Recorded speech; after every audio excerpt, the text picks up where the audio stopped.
Jambo tena wapendwa, ni mjumbe wa wakati ambaye amekuwa kwa kizazi hiki kwa wakati wa jioni, Messager Jacques Migisho.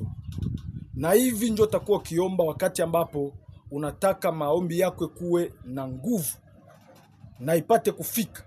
Kwa sababu hii wakati maombi yote haiko nafika, isipokuwa ilikuwa natayarishiwa mjumbe kwanza afike wa kizazi.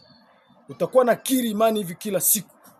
Naamini Mungu mmoja wa pekee aliyeziumba mbingu na nchi ni Yesu Kristo.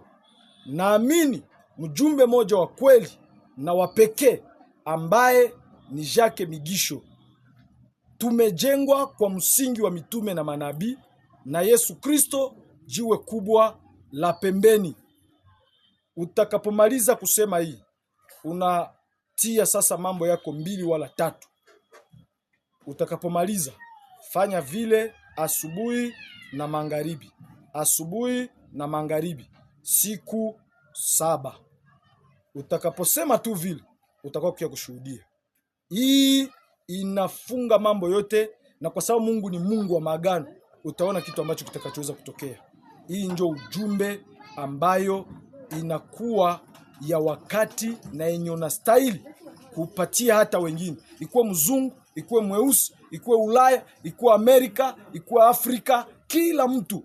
Ni vile ndio atakuwa akiomba kila wakati kwa kujili ya kukiri imani. Mungu awabariki. Asante.